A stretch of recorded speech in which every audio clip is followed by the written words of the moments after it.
الحمد لله نحمده ونستعينه ونستغفره ونؤمن به ونتوكل عليه ونعوذ بالله من شرور أنفسنا ومن سيئات أعمالنا من يهده الله فلا مضل له ومن يضلله فلا هادي له وأشهد أن لا إله إلا الله وحده لا شريك له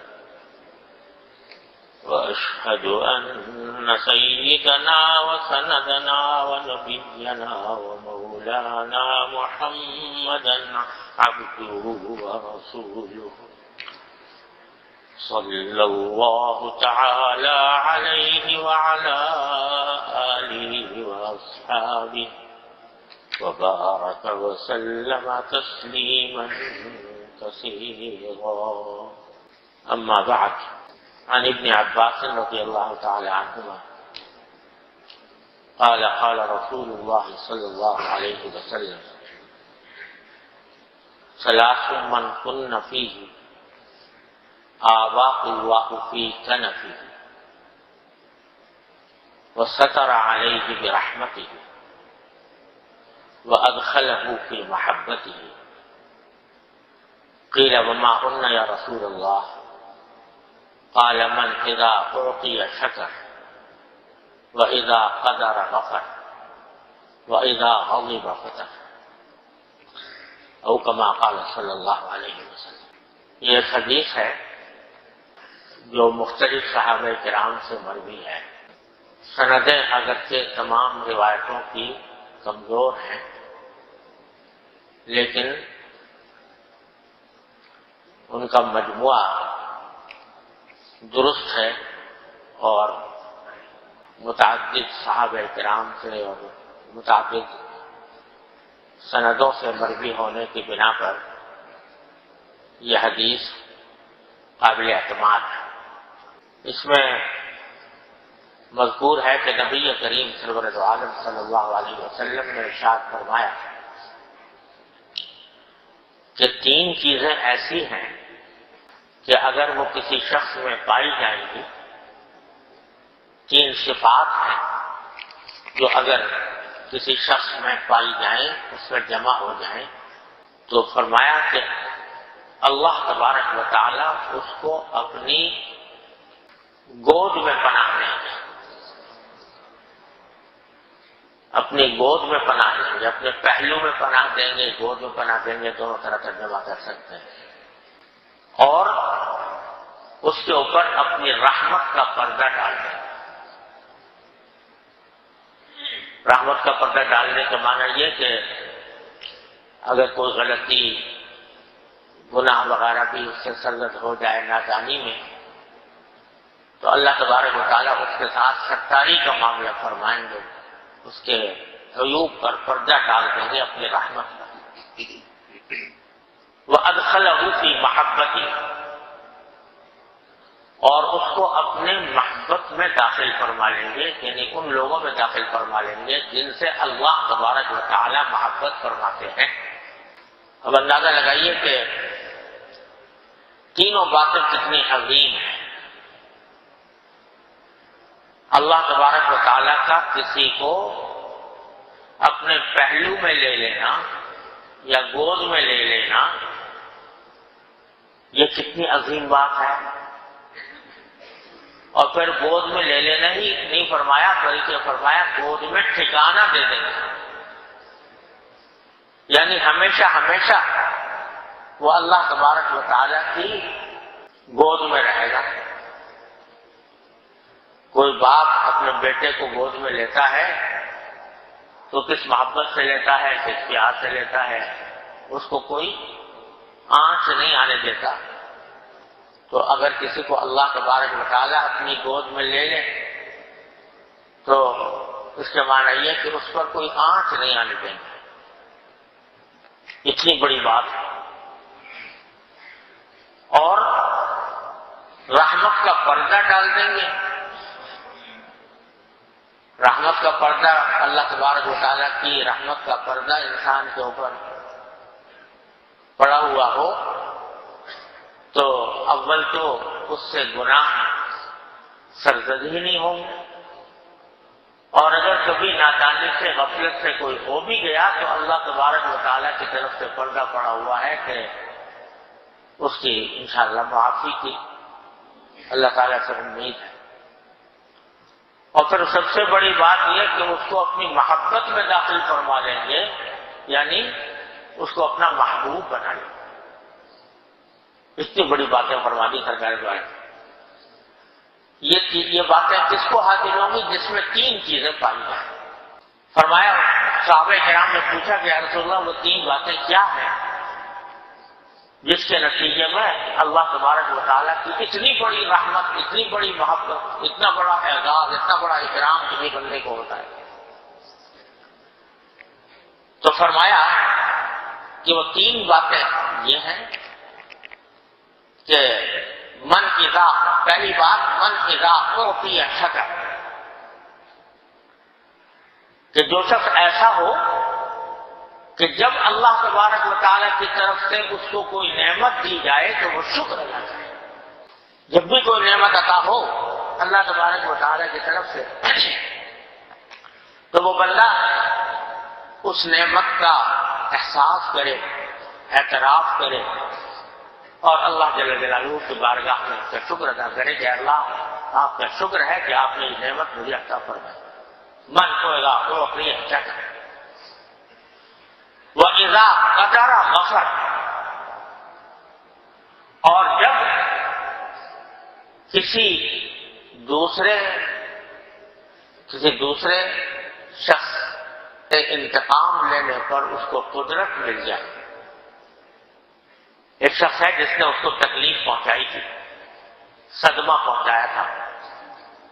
ایک موقع ایسا آیا کہ جب وہ اس تکلیف اور صدمے کا اس سے بدلہ لے سکتا تھا، انتقام لے سکتا تھا، اس کو پوری قدرت حاصل تھی کہ اس سے انتقام لے لے، اس کو کوئی تکلیف پہنچا دے، اس سے بدلہ لے لے، لیکن ایسی حالت میں جو معاف کر دے کہ بس بھائی میں انتقام نہیں لیتا، اللہ کے لیے تمہیں معاف کرتا ہوں۔ دوسری صفت یہ ہے کہ معاف کرنے کا عادی ہو، باوجود ہے کہ اس کو دوسروں نے تکلیفیں پہنچائی تھی، رنج پہنچایا تھا، لیکن جب انتقام لینے پر اس کو قدرت ملی تو وہ معاف کر گیا کہ میں اللہ کے لیے معاف کرتا ہوں۔ من وَإِذَا قَدَرَ غَفَرَ وَإِذَا غَضِبَ خَطَرَ، اور تیسری صفت یہ کہ جب اس کو غصہ آئے،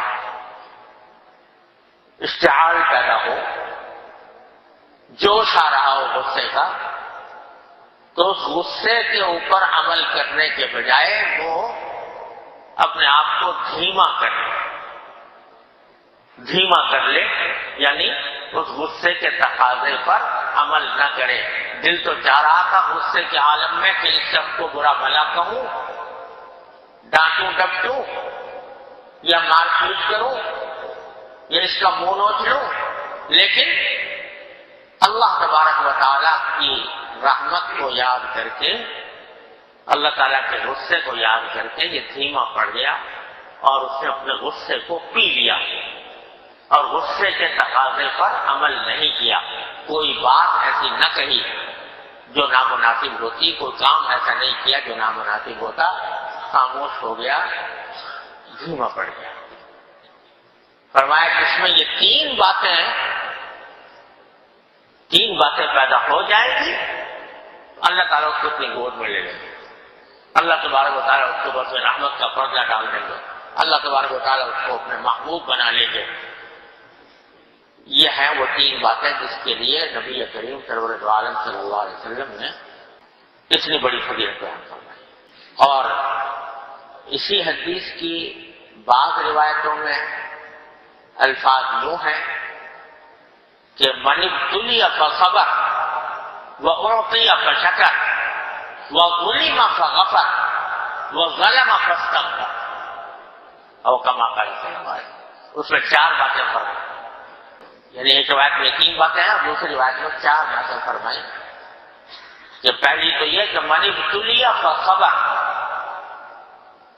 کہ اگر کسی کے اوپر کوئی بلا مصیبت، کوئی آزمائش آ جائے، کوئی مصیبت آ جائے، کوئی پریشانی لاحق ہو جائے تو وہ صبر سے کام لے، ایک صبر وہ اعطی فشکر، اور جب اس کو کوئی نعمت عطا ہو تو اس پر شکر ادا کرے، وَظُلِمَ فَغَفَرَ، اور جب کوئی دوسرا اس پر ظلم کرے تو وہ معاف کر دے، مظلوم بن کر، مظلوم ہے اور مظلوم ہونے کی وجہ سے انتقام بھی لے سکتا ہے، لیکن مظلوم ہونے کے بعد، دوسرے کا ظلم سہنے کے بعد معاف کر دے، اس طرح بھی میں نے معاف کر دیا۔ وَظَلَمَ فَاسْتَغْفَرَ، اور اگر اس نے کوئی دوسرے پر ظلم کیا ہو یا اپنی جان پر ظلم کیا ہو، اللہ تبارک و تعالیٰ کی حکم کی کوئی خلاف ورزی کی ہو تو فوراً استغفار کرے، اللہ تبارک و تعالیٰ سے معافی مانگے، استغفار کرنے کا عادی ہے۔ تو آپ دیکھیے کہ یہ صفات جو نبی کریم صلی اللہ علیہ وسلم نے بیان فرمائی ہیں وہ کتنی عظیم صفات ہیں اور اس پر کتنی بڑی فضیلت سرکار دو عالم صلی اللہ علیہ وسلم نے ارشاد فرمائی، اللہ تعالیٰ کا محبوب بننے کا، اللہ تعالیٰ کی گود میں آ جانے کا، اللہ تعالیٰ کی رحمت کا اپنے اوپر پردہ ڈال لینے کا، یہ بہترین راستہ ہے جو سرکار دو عالم صلی اللہ علیہ وسلم کی حدیث کو بیان فرمائی۔ ان میں سب سے پہلے جو بات اس حدیث میں فرمائی گئی ہے وہ ہے شکر، من اعطی فشکر، کہ جب کوئی نعمت اللہ تبارک و تعالیٰ کی طرف سے ملے تو شکر کرنے کا عادی بنے بندہ۔ یہ بڑی عظیم صفت ہے اور یہ اللہ تبارک و تعالیٰ تک پہنچنے کا، وصول الی اللہ کا، اللہ تبارک و تعالیٰ سے تعلق کو مضبوط کرنے کا انتہائی آسان، مختصر اور انتہائی مؤثر راستہ ہے کہ بندہ شکر گزار رہتا ہے، اللہ تبارک و تعالیٰ کا شکر ادا کرنے کی عادت ڈالے، صبح و شام چلتے پھرتے اٹھتے بیٹھتے اس کی زبان پر اللہ تبارک و تعالیٰ کا شکر ہو، الحمدللہ، اللہم لک الحمد لک الشکر، اللہم لک الحمد کلہ لک الشکر کلہ، یہ الفاظ انسان اپنا تکیہ کلام بنا لے کہ اللہ تیرا شکر ہے، اللہ تیرا شکر ہے۔ یہ ایسی چیز ہے، ایسی عظیم چیز ہے کہ ایسا عظیم نسخہ ہے کہ اس کے کرنے میں کوئی وقت نہیں لگتی، محنت نہیں لگتی، روپیہ نہیں لگتا، خرچہ نہیں ہوتا، لیکن ایک مرتبہ کا شکر اللہ تبارک و تعالیٰ کی بارگاہ میں جب سچے دل کے ساتھ کر لیا جائے تو وہ شکر انسان کو اللہ تبارک و تعالیٰ سے قریب کرتا جاتا ہے، قریب کرتا جاتا ہے، جہاں تک کہ اللہ تبارک و تعالیٰ کے بالکل بندہ قریب پہنچ جاتا ہے۔ اسی لیے ہمارے مشائخ میں ہمارے حضرت عارفی قدس اللہ تعالیٰ سرہ کی دن رات کی تعلیم یہ تھی کہ شکر کی کثرت کرو، اللہ تبارک و تعالیٰ کا شکر ادا کیا کرو، چلتے پھرتے اٹھتے بیٹھتے، غور کیا کرو صبح سے لے کر شام تک کی زندگی میں اللہ تبارک و تعالیٰ نے کیا کیا نعمتیں عطا فرمائی ہوئی ہیں، ان کا تصور کر کر کے اللہ تبارک و تعالیٰ کا شکر ادا کیا کرو، زبان تمہاری اللہ تعالیٰ کے شکر سے تر رہے۔ دیکھو کہ اگر انسان اپنے وجود پر غور کرے، سر سے لے کر پاؤں تک جو اعضاء اللہ تبارک و تعالیٰ کا فرما رکھے ہیں، سلامتی کے ساتھ چل رہے ہیں، کام کر رہے ہیں، ہر عظیم نعمت ہے، اس پر شکر ادا کرو۔ اور ہمارے حضرت والا قدس اللہ تعالیٰ سے فرمایا کرتے تھے کہ کوئی لمحہ انسان کی زندگی کا ایسا نہیں ہے جس میں کوئی نہ کوئی اللہ تعالیٰ کی نعمت اس کو میسر نہ آ رہی. ہم دھیان نہیں کرتے، ناشکری کے عادی بن گئے ہیں، اس واسطے نعمتوں کی طرف دھیان نہیں جاتا. لیکن دھیان دو، توجہ کرو کہ یہ نعمت مجھے اللہ تبارک و تعالیٰ کے فضل و کرم سے حاصل ہوئی ہے. کھانا سامنے آیا، اچھا لگا تو شکر ہے، اللہم لک الحمد لک الشکر. حدیث میں آتا ہے کہ جب کھانا سامنے آتا تھا تو نبی کریم صلی اللہ علیہ وسلم یہ فرماتے تھے کہ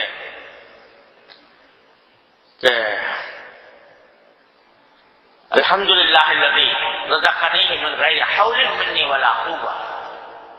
شکر ہے اس اللہ کا جس نے یہ کھانا مجھے عطا فرمایا، میری کسی طاقت کے بغیر، میری کسی قوت کے بغیر اللہ تبارک و تعالیٰ نے عطا فرما دیا. اب دیکھو کھانا ہمارے سامنے بھی آتا ہے، لیکن کیا کبھی تصور آتا ہے کہ یہ اللہ تعالیٰ کی نعمت ہے لہٰذا اس کا پہلے شکر ادا کروں پھر کھاؤں؟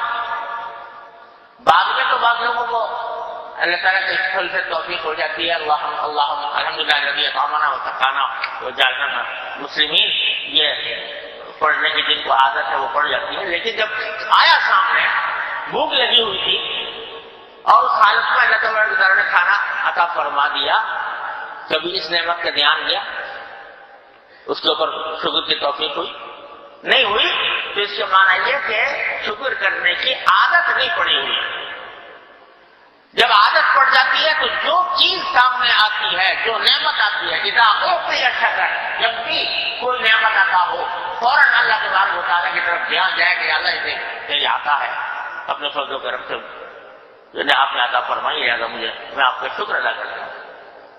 گھر میں داخل ہوئے، سب کو عافیت سے پایا، اللہم لک الحمد لک. کبھی دھیان دیا کہ بھائی میں الحمدللہ میں جب گھر میں داخل ہو رہا ہوں تو سب لوگوں کو خوش خرم پا رہا ہوں، صحت مند پا رہا ہوں. خدا نہ کرے ان میں سے کوئی بیمار ہوتا، کسی کو کوئی تکلیف ہوتی، کسی کو کوئی پریشانی لاحق ہوتی تو میرا گھر میں داخل ہونا جو ہے عذاب بن جاتا. لیکن اللہ تبارک و تعالیٰ نے عطا فرما دیا تو شکر ادا کرو. اے اللہ میرا شکر ہے، اللہ آپ نے فضل و کرم سے آپ نے مجھے گھر والوں کے ساتھ سلامتی اور حافظ عطا فرمائی ہے، ادا کرو شکر. گھر میں رات کو سونے کے لیے لیٹے، بستر اچھا لگ رہا ہے تو ادا کرو شکر. ہمارے حضرت والا صلی اللہ تعالیٰ سے فرمایا کرتے تھے اللہ کہ کبھی کبھی اس طرح تصور کیا کرو، جب بستر پر گئے، آرام دہ بستر ہے، تو ایسی فرضی طور پر تصور کرو کہ اگر تم کسی گاڑی میں سفر کر رہے ہو، کہیں جا رہے ہیں اور جنگل میں گاڑی جا رہی ہے، جنگل میں گاڑی جا رہی ہے، جاتے جاتے راستے میں اندھیرا ہے، رات کا وقت ہے، بارش ہو رہی ہے، اچانک گاڑی خراب ہو گئی، گاڑی خراب ہو کے رک گئی. اب نہ تو گاڑی چل سکتی ہے کہ منزل تک پہنچ جائے، نہ آس پاس کوئی بستی ہے جہاں پر پناہ ہو، بارش ہو رہی ہے، اندھیرا ہے، راستہ دکھائی نہیں دے رہا، اس حالت میں گاڑی خراب ہو گئی. اور آدمی یا اللہ یہ کیا کس مشکل میں پھنس گیا کہ نہ منزل تک جا سکتا ہوں، نہ گاڑی ٹھیک ہے کہ اس کے اوپر سوار ہو کر جا سکوں، نہ کوئی آس پاس بستی ہے جہاں پناہ لے سکوں، نہ کوئی بستر ہے، نہ کوئی روسونے کی جگہ ہے، نہ کوئی آرام کی جگہ ہے. اس حالت میں بے کسی اور بے بسی کا عالم. اس وقت میں کیا کرو گے؟ اللہ تبارک و تعالیٰ کو پکارو، یا اللہ اس مشکل سے نجات دے دے، میرے رحمت سے کوئی راستہ نکال کہ مجھے آرام ہے. اس بے بسی اور بے کسی کے عالم میں اچانک ایک گاڑی آ جاتی ہے، وہ پوچھتی ہے بھائی کیا ہوا، اور کہتے تم فکر نہ کرو، اور میں گاڑی میں بٹھاتا ہوں. وہ گاڑی میں بٹھا کے تمہیں اس بستر تک لے آیا جہاں آج تم لیٹے ہوئے ہو. تو اس وقت اس بستر کی کیسی قدر ہوگی، کیسا اس کو سمجھو گے کہ کیا کس مصیبت سے نکل کر میں کہاں پہنچ گیا. تو بھائی امکان تو اس کا بھی تھا کہ تم اس بے کسی اور بے بسی کے عالم میں رات گزار رہے ہوتے، لیکن اللہ تبارک و تعالیٰ نے اپنے فضل و کرم سے یہ عطا فرمایا. تو کہو کہ اللہ آپ کا شکر ہے کہ آپ نے یہ آرام دہ بستر مجھے عطا فرما دیا. فَكَمْ مِمَّن لَا كَافِيَ لَهُ غُلَامٌ. حدیث میں آتا ہے کہ نبی کریم صلی اللہ علیہ وسلم جب بستر پر تشریف لے جاتے تھے تو یہ پڑھتے تھے کہ الحمدللہ الذی اطعمنا وسقانا وکفانا وآوانا. فَكَمْ مِمَّن لَا كَافِيَ لَهُ وَلَا مُؤْوٍ. کہ شکر ہے اللہ کا، یعنی بستر پر جا رہے ہیں اس سے فرما رہے ہیں شکر ہے اللہ کا کہ اس نے ہمیں کھلایا، ہمیں پلایا اور ہمیں ہمارے مطلب کے مطابق ضروریات ہماری مہیا فرمائی اور ہمیں ٹھکانہ دیا. یہ بستر ہمارا ٹھکانہ. فَكَمْ مِمَّن لَا كَافِيَ لَهُ وَلَا مُؤْوٍ. کتنے لوگ ہیں جن کی ضروریات بھی پوری نہیں ہو رہی اور جن کا کوئی ٹھکانے دینے والا بھی نہیں. تو اللہ آپ کا شکر ہے کہ یہ مجھے آپ نے یہ ٹھکانہ عطا فرما دیا. سرکار دو عالم صلی اللہ علیہ وسلم ہر چیز سکھا گئے کہ بستر پر جا رہے ہو تو یہ پڑھو، یہ کہو اللہ تبارک و تعالیٰ. کم میں ملا کافی اللہ وہ بھی تصور کرو ان لوگوں کا جن کا کوئی ٹھکانہ نہیں ہے، جو سڑک پر پڑھ کے سو جاتے ہیں، ان کا تصور کرو. اللہ تعالیٰ نے ہمیں ان میں سے نہیں بنایا، یہ چیز ہمیں عطا فرما دی تو اس پر شکر ادا کرنے کا. اصل بات ساری یہ ہے کہ ہم ہر وقت اور ہر آن اللہ تبارک و تعالیٰ کی نعمتوں کی بارش میں ہیں. نعمتیں اللہ کی بارش کی طرح برس رہی ہیں لیکن دھیان نہیں جاتا، خیال نہیں آتا کہ یہ کیا نعمت مجھے ہمیں مل رہی ہے. اس کی وجہ سے شکر ادا کرنے سے محروم رہتے ہیں. بزرگوں کی صحبت کا نتیجہ یہ ہوتا ہے کہ اللہ تبارک و تعالیٰ دھیان ادا فرما دیتے ہیں. بزرگوں کی صحبت سے فائدہ یہ ہوتا ہے کہ وہ انسان کی سوچ کا رخ موڑ دیتے ہیں. اب دیکھو حدیث میں آتا ہے کہ رسول کریم صلی اللہ علیہ وسلم ایک مرتبہ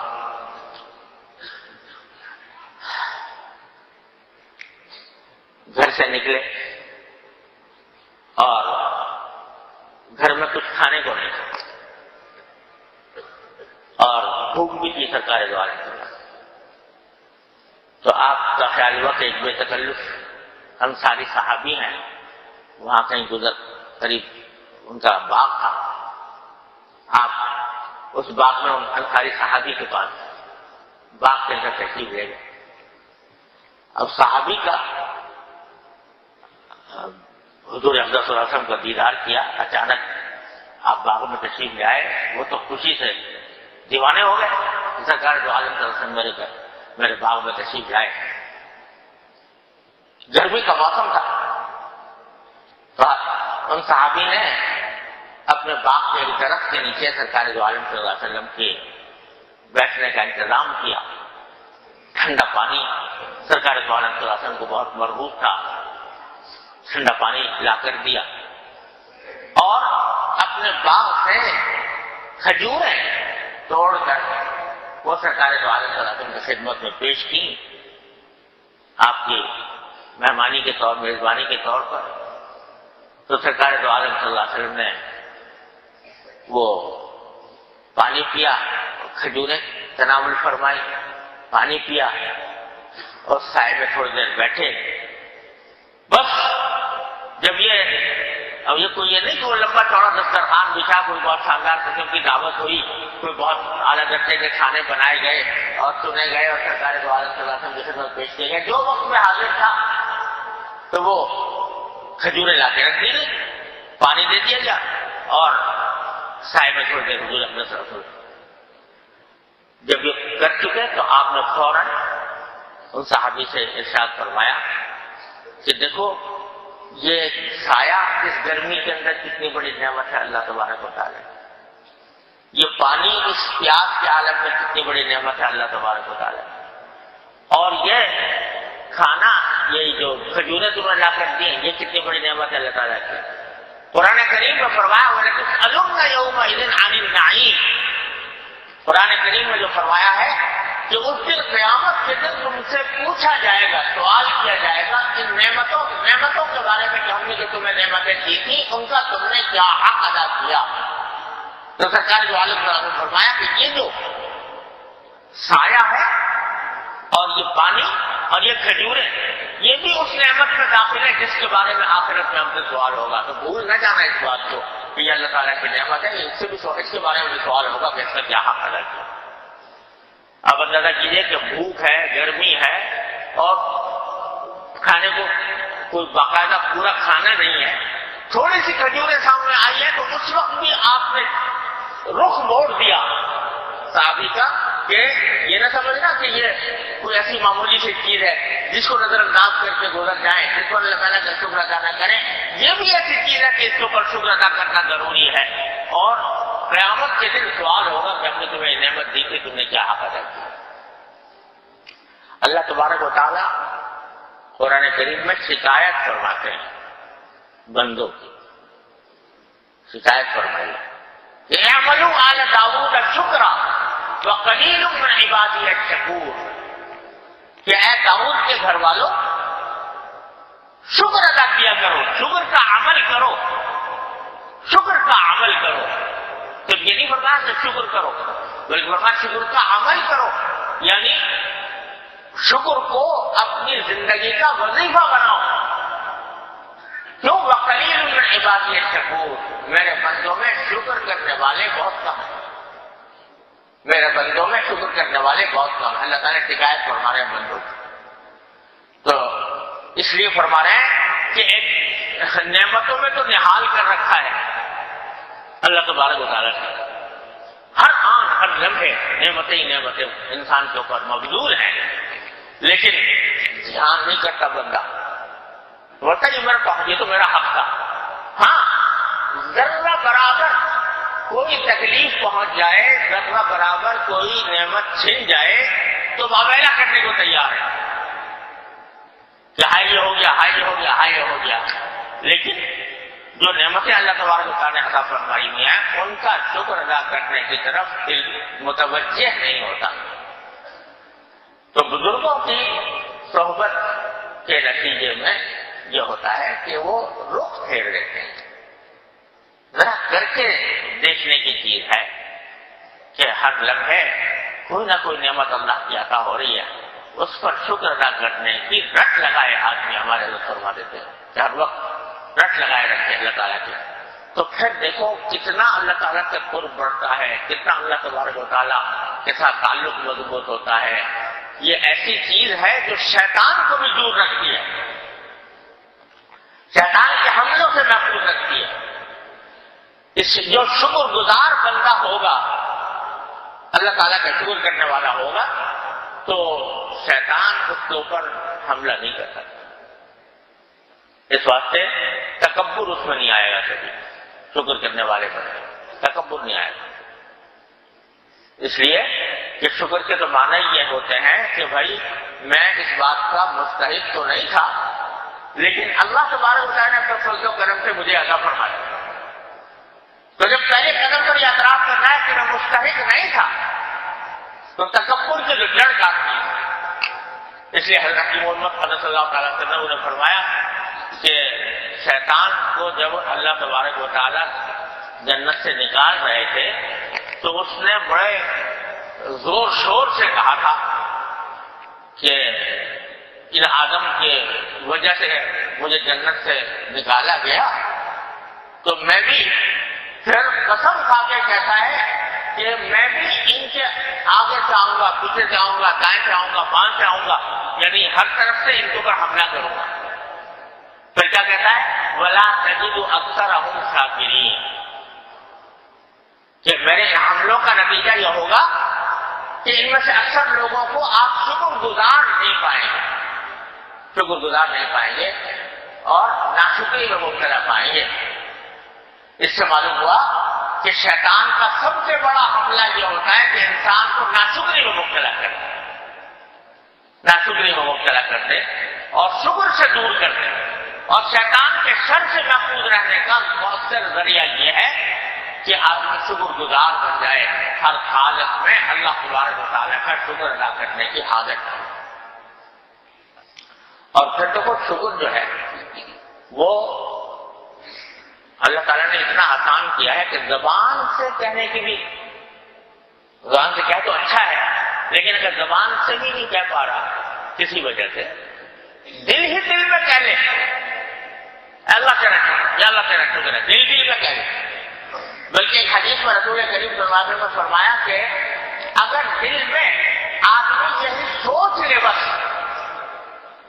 اتنا سوچ لے کہ یہ خوشی، یہ راحت، یہ نعمت جو مجھے مل رہی ہے یہ اللہ تبارک و تعالیٰ کی عطا ہے، اتنا سوچ لینے سے بھی وہ بندہ شکر گزاروں میں لکھ لیا جاتا ہے، اس کے اوپر بھی شکر کا ثواب ملتا ہے۔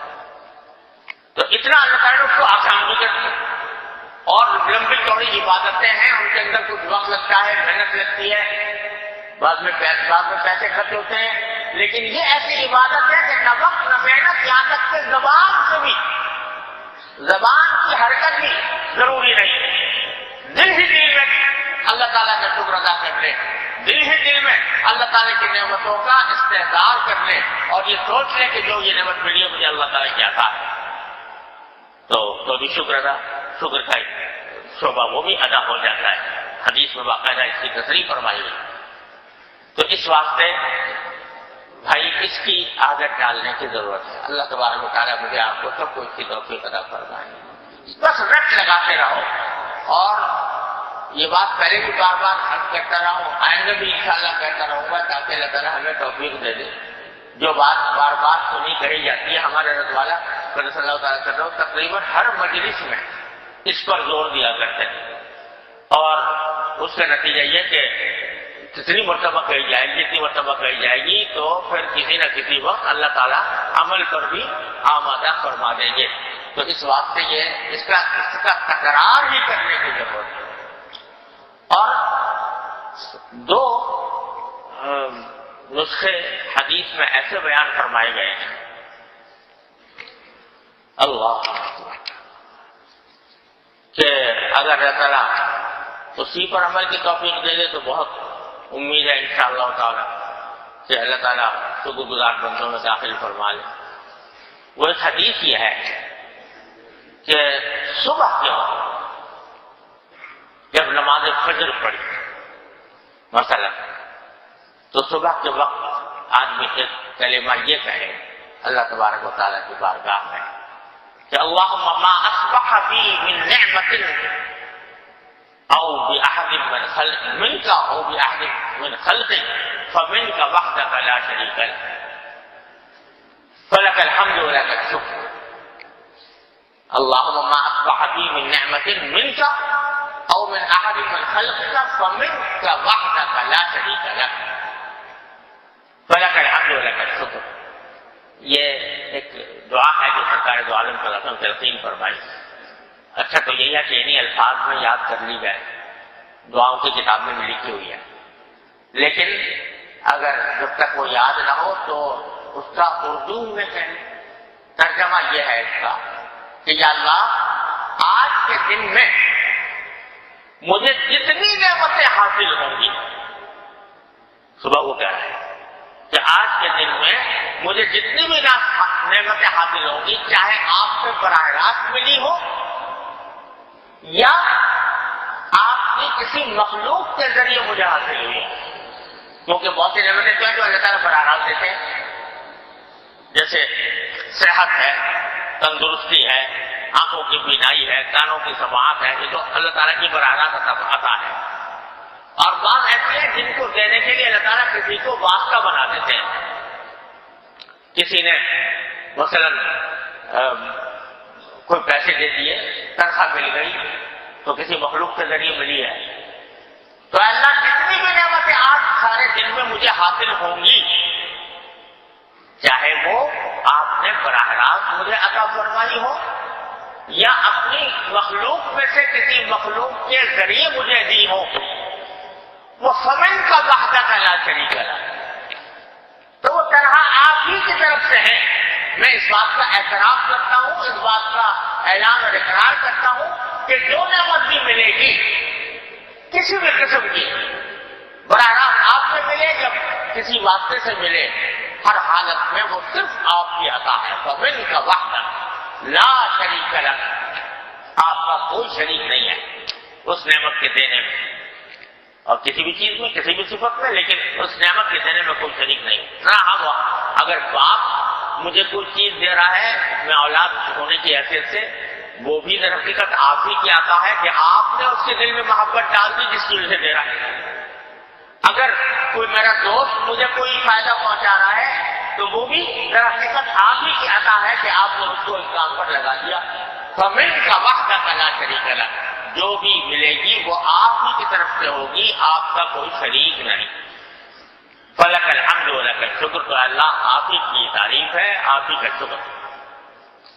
یہ فرمایا حدیث میں سرکار دو عالم صلی اللہ علیہ وسلم نے کہ جو شخص صبح کو یہ کہہ لے کم از کم، تو اس دن کی جو نعمت ہے اس کا شکر ادا ہو گیا، کم از کم ایک ادنا درجہ شکر کا ہو گیا۔ صبح سے کہہ دیا کہ یا اللہ جو کچھ ملے گی وہ آپ کی طرف سے ہوگی، تنہا کسی اور کی طرف سے نہیں۔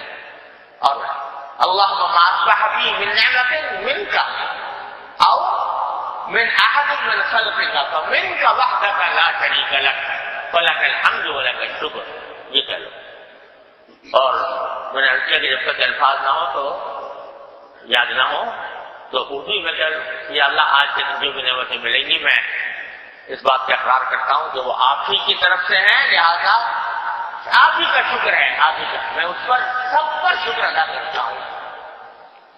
تو حدیث میں فرمایا کہ اس دن کا شکر ادا ہوگا۔ شام ہوئی تو فرمایا شام کو پھر کہہ لو، شام کے وقت اللہم امسا بی من نعمت فمنک او من احد من خلقک فمنک وحدک لا شریک لک فلک الحمد ولک الشکر۔ تو رات کو جو ہوں گی صبح تک ان کا شکر ادا ہوگا۔ یہ ایک آسان طریقہ سرکار دو عالم صلی اللہ علیہ وسلم نے یہ بتا دیا تاکہ دن بھر کی نعمتوں کے اوپر شکر کا ایک راستہ نکل آئے بندوں کے لیے۔ تو یہ اس کو بھی یاد کر لینا چاہیے، اس کی بھی عادت ڈالنی چاہیے۔ اور ایک عجیب حدیث آتی ہے کہ حضرت معاذ بن جبل رضی اللہ تعالی عنہ حضور اکرم صلی اللہ علیہ وسلم کے بڑے شہید کے قسم کے صحابی ہیں۔ حضرت معاذ بن جبل رضی اللہ تعالی عنہ انصاری صحابی ہیں، اور ہر ایک صحابی کے ساتھ نبی کریم صلی اللہ علیہ وسلم کا الگ قسم کا تعلق تھا۔ حضرت معاذ رضی اللہ تعالیٰ عنہ کے ساتھ بھی کچھ ایسا تعلق ہے جیسے کہ لاڈلے صحابی ہوتے ہیں ویسے صحابی۔ تو ایک دن حضرت معاذ بن جبل رضی اللہ تعالیٰ عنہ سے نبی کریم صلی اللہ علیہ وسلم نے فرمایا کہ یا معاذ انی احبک فقل، یعنی فرمایا کہ اے معاذ میں تم سے محبت کرتا ہوں۔ اندر لگائیے کیا مقام ہوگا اس شخص جس کے بارے میں سرکار دو عالم صلی اللہ علیہ وسلم فرما رہا ہوں انی احبک، میں تم سے محبت کرتا ہوں۔ فقل اللہم انی استعینک علی شکرک و ذکرک و حسن عبادتک، کیونکہ میں تم سے محبت کرتا ہوں اس لیے تمہیں کہہ رہا ہوں کہ یہ دعا کیا کرو کہ اللہم انی استعینک علی شکرک و ذکرک و حسن عبادتک۔ کیا دعا کیا کرو کہ اللہ میں آپ ہی سے مدد مانگتا ہوں۔ کہاں کی مدد مانگتا ہوں؟ اس بات کی کہ میں آپ کا شکر صحیح ادا کروں، وہ ذکر کا، اور آپ کا کثرت سے ذکر کروں، اور آپ کی عبادت اچھی طرح انجام دوں۔ یہ دعا کیا کروں؟ بس پہلے یہ فرما دیا میں اس لیے بتا رہا ہوں تمہیں کیونکہ مجھے تم سے محبت ہے۔ انی احبک فقل اللہم انی استعینک علی شکرک و ذکرک و حسن عبادتک، اے اللہ میں آپ کی مدد مانگتا ہوں۔ یعنی کیا مانا ہوئے کہ حقیقت تو یہ ہے کہ بندہ اللہ تبارک و تعالیٰ کی نعمتوں کا شکر ادا کر ہی نہیں سکتا، حق کے شکر ادا ہو نہیں سکتا، لہذا اللہ ہی سے مدد مانگے کہ اللہ میں آپ سے مدد مانگتا ہوں کہ مجھے شکر کی توفیق ہو جائے اور آپ کے ذکر کی توفیق ہو جائے اور آپ کی عبادت اچھی طرح انجام دینے کی توفیق ہو جائے. اور پھر یہ ایسی لذیذ حدیث تھی کہ جب صحابی نے تابعی کو سنائی اپنے کسی شاگرد کو تو یہی کہہ کے سنائی اللہم انی احب، یعنی اپنے شاگرد کا نام لے کر کہا کہ یا فلان انی احبک فقل، اپنے شاگرد سے کہا کہ میں تم سے محبت کرتا ہوں اس لیے تم سے کہہ رہا ہوں کہ یہ کہو. پھر ان شاگرد نے جب اپنے شاگرد کو سنائی تو پھر یہ کہا انی احبک فقل. انہوں نے ایک دوسرے کو سنائی تو یہی کہا اللہم انی احبک فقل. یہاں تک کہ یہ سلسلہ تقریباً 6-7 پشتوں تک ہی چلا، 6-7-8 پشتوں تک.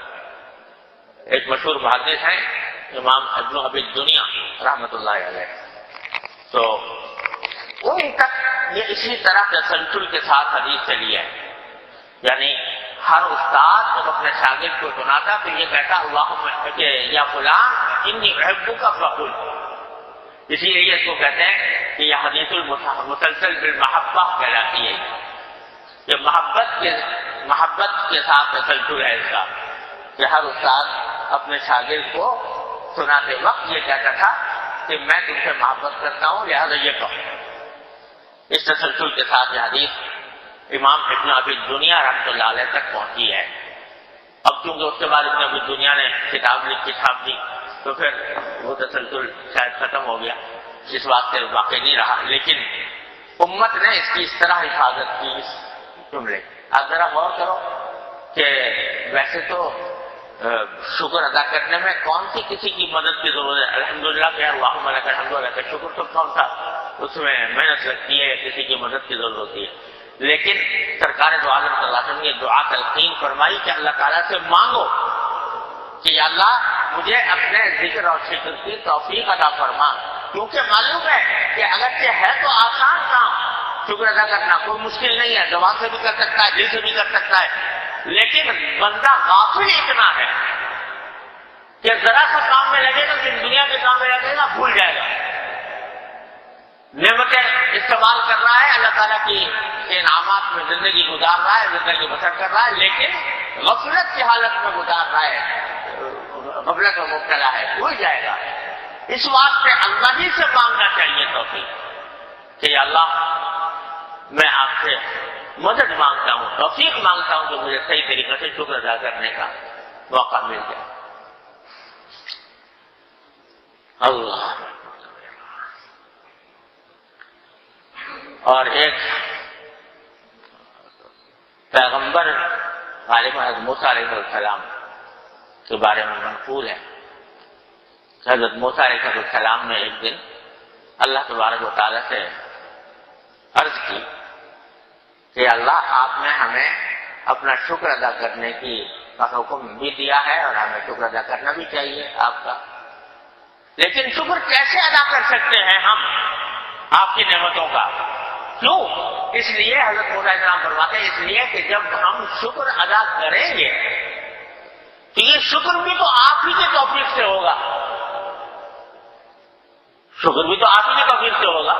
اگر زبان سے ادا کر رہے ہیں تو زبان میں حرکت بھی تو آپ نے دی، بولنا بھی بولنے کی قدرت بھی تو آپ نے عطا فرمائی. لہذا شکر ادا کریں گے تو شکر ادا کرنا بھی ایک نعمت ہے، اس پر پھر شکر واجب ہے. اس کا شکر ادا کریں گے تو پھر ایک نعمت ہو گئی، پھر شکر ادا کریں گے. یہ تو تسلسل ہے. اور اس طرح ہم آپ کا شکر کیسے ادا کر سکتے ہیں جبکہ شکر بذات خود آپ کی ایک نعمت ہے؟ تو اس صورت میں ہم شکر کا حق کیسے ادا کر سکتے ہیں؟ آپ اللہ تعالیٰ سے یہ عرض کی حضرت موسیٰ علیہ السلام. تو جواب میں اللہ تعالیٰ نے فرمایا کہ آج تم نے شکر کا حق ادا کر دیا. آج تم نے شکر کا ادا کر دیا. یہ بندہ جتنا کر سکتا ہے وہ تم نے کر دیا کہ اپنی عاجزی کا اعتراف کر دیا کہ اللہ تیری نعمت کا ہم شکر ادا کر ہی نہیں سکتے. تو یہ جملہ جو تم نے کہہ دیا تو اس سے میرا شکر ادا ہو گیا. آج تم نے شکر کا حق ادا کر. تو بھائی ساری بات دھیان کی ہے. توجہ کی ہے، غفلت سے نکلنے کی ہے۔ جب اللہ تبارک و تعالیٰ یہ اپنی رحمت سے یہ توفیق عطا فرما دیتے ہیں تو دھیان جانے لگتا ہے، ایک ایک چیز کے اوپر دھیان جاتا ہے۔ حضرت والا کی ایک بات سنا کر ختم کرتا ہوں۔ ہمارے حضرت والا عارف قدس اللہ تعالیٰ سے رہو، ایک مرتبہ کھانے پر کسی کے یہاں کھانے کی دعوت تھی تو وہاں تشریف فرما تھے۔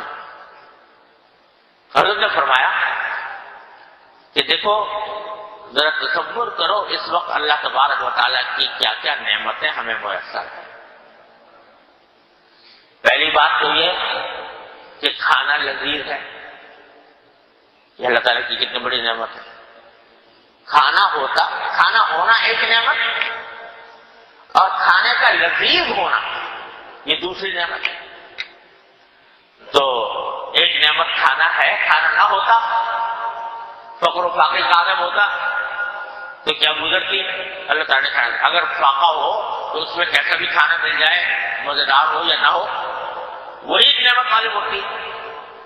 تو ایک تو کھانا ہونا نعمت، پھر کھانا بھی لذیذ، یہ دوسری نعمت۔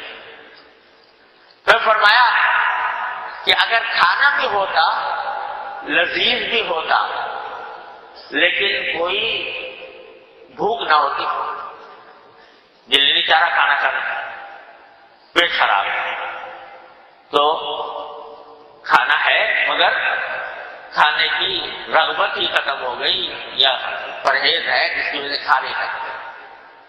تو اللہ تعالیٰ نے کھانے کی استطاعت بھی عطا فرمائی، یہ تیسری نعمت۔ پھر فرمایا کہ اگر صحت بھی ٹھیک ہوتی، پیٹ بھی صحیح ہوتا، بھوک بھی صحیح ہوتی، کھانا بھی اچھا لذیذ بھی ہے، لیکن اچانک کوئی ایسی خبر مل گئی جو تکلیف دہ ہے، صدمے والی ہے، تو اس صدمے والی اور تکلیف دہ خبر کے نتیجے میں سارا کھانا اکارت ہو جاتا، کھانے کی کا موقع ہی نہ ہوتا۔ تو الحمدللہ عافیت ہے، چوتھی نعمت۔ پھر کھانا ہوتا، لذیذ بھی ہوتا اور بھوک بھی ہوتی، صحت بھی ٹھیک ہوتی، خبر بھی آرام، ماحول بھی اچھا، لیکن کھلانے والا بے عزتی سے کھلائے، بے عزتی سے کھلا رہا ہے، عزت کوئی نہیں، ذلت کے ساتھ کھلا رہا ہے، تذلیل کے ساتھ کھلا رہا ہے، تو سارے کھانے کا مزہ ہی اکارت ہو گیا۔ ایسے اے طائر لاہوتی، اس رزق سے بہت اچھی جس رزق سے آتی ہو پرواز میں ہوتا ہے، تو اگر ذلت سے کھلائے کوئی تو کیا اس کا کوئی لطف نہیں۔ الحمدللہ کھلانے والا عزت سے کھلا رہا ہے، محبت سے کھلا رہا ہے۔ پھر فرمایا کہ اگر تنہائی میں بیٹھ کے کھا رہے ہوتے، لذیذ جو ہے کھانا سب کچھ ہے، تنہائی کی اندر وہ لطف نہیں جو اپنے محبت کرنے والوں کے ساتھ بیٹھ کر کھانے میں لطف ہے، یہ ایک مستقل نعمت۔